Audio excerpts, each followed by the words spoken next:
Assalamualaikum warahmatullahi wabarakatuh. Perkenalkan, nama saya Indah Kurniati. Saya di sini akan melakukan remedial IoT soal UTS. Untuk nomor pertama, soalnya adalah sebutkan komponen elektronik dan fungsinya.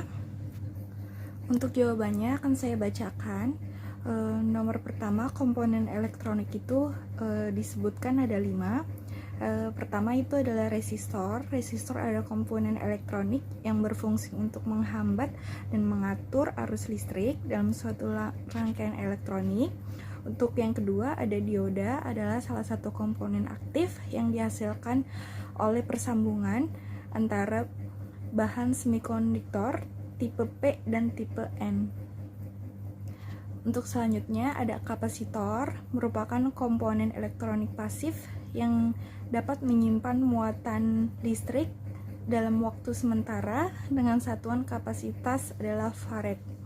Untuk selanjutnya ada indikator, merupakan komponen elektronika pasif yang terdiri dari susunan lilitan kawat biasa atau tembaga yang membentuk sebuah kumparan. Untuk selanjutnya ada IC atau Integrated Circuit, merupakan komponen aktif yang terdiri dari gabungan ratusan resistor, bahkan jutaan resistor. Untuk remedial selanjutnya saya akan memperbaiki nomor 2 dengan soal jelaskan hubungan antara sensor, controller, dan aktuator. Untuk jawabannya adalah sensor, perangkat yang digunakan untuk mendeteksi sebuah perubahan besaran seperti fisik, tekanan, gaya, besaran listrik, cahaya, gerakan, kelembapan, suhu, kecepatan, dan fenomena lingkungan lainnya.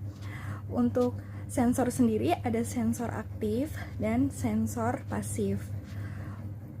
Apa hubungannya pada controller? Pada sistem controller elektronik yang digunakan merupakan suatu unit yang terdiri dari komponen elektronika. Di sini merupakan rangkaian yang terintegrasi dari banyak komponen elektronik, yaitu resistor, kapasitor, induktor, dioda, dan transistor. Untuk aktuator sendiri adalah sebuah peralatan mekanis untuk menggerakkan atau mengontrol sebuah mekanis atau sistem. Aktuator itu sendiri diaktifkan dengan sistem mekanis yang biasanya digerakkan oleh motor listrik. Namun adanya aktuator yang menggunakan angin atau cairan, aktuator biasanya adalah suatu output dari suatu sistem yang dikendalikan microcontroller. Untuk remedial selanjutnya, saya akan remedial nomor 3. Di sini soalnya berikan pandangan Anda terhadap pemanfaatan teknologi informasi of things pada kehidupan sehari-hari.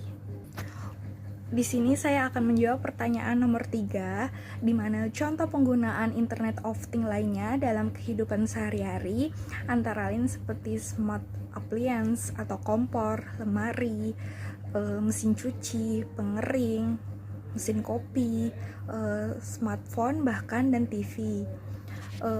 Untuk smart security systemnya, dia seperti smart lock, smart doorbell, pelacak kebugaran, pelacak tidur, dan timbangan cerdas.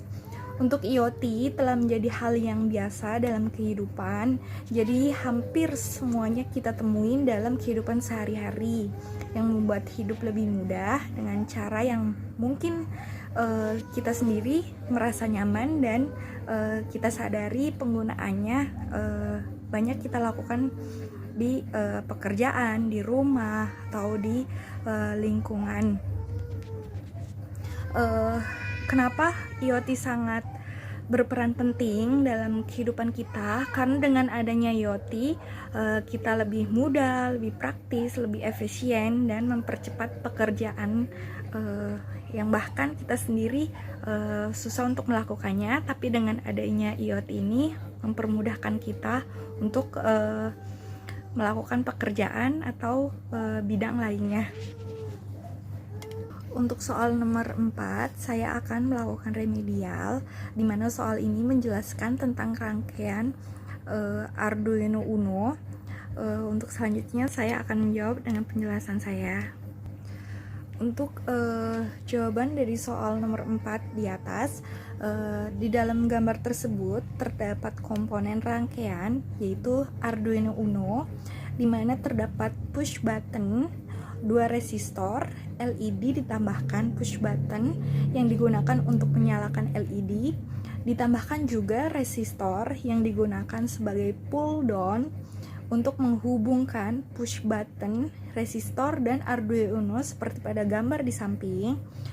Atur warna kabel melalui diagram JSON agar mudah dalam membedakan koneksi pin berdasarkan warna kabel. Untuk selanjutnya, saya akan menjelaskan remedial nomor 5. Pada soal nomor 5 ini, di sini terdapat codingan terkait nomor 4, di mana di sini soalnya adalah menjelaskan tentang codingan ini maksudnya seperti apa. Untuk itu saya akan menjawab dengan jawaban saya.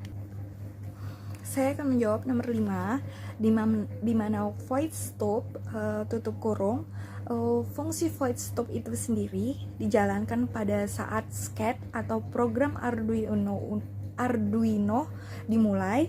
Fungsi ini digunakan untuk menginisiasi variabel, mendeklarasikan pin yang digunakan, serta menggunakan library dan lain-lainnya.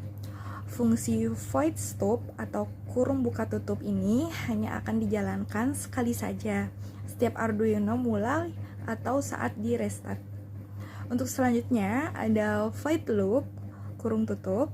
Fungsi void loop ini dijalankan atau digunakan setelah fungsi stop kurung tutup sudah selesai dijalankan. Untuk void loop kurung tutup bertujuan untuk mengeksekusi dan menjalankan program yang secara aktif mengontrol board Arduino Uno, baik membaca input atau merubah output. Fungsi selanjutnya ada pin mode kurung tutup, digunakan untuk mengkonfigurasi pin tertentu agar berperilaku baik.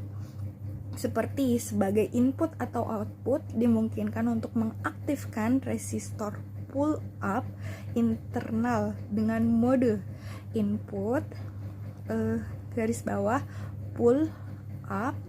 Selain dengan itu, mode input secara eksplisit menonaktifkan pull up internal. Sebagai fungsinya digunakan seperti fungsi digital wrap kurung tutup digunakan untuk menulis nilai tinggi atau rendah ke pin digital. Jika pin telah dikonfigurasi sebagai output dengan pin mode kurung tutup, tegangannya akan diatur ke nilai yang sesuai 5 volt atau 3.3 volt pada papan 3.3 volt. Untuk high 0 volt atau ground. Untuk low digital read kurung tutup membaca nilai dari pin yang digunakan pin digital yang digunakan baik high ataupun low. Demikian penjelasan saya untuk remedial IoT. Bila ada kurangnya saya mohon maaf. Terima kasih. Wassalamualaikum warahmatullahi wabarakatuh.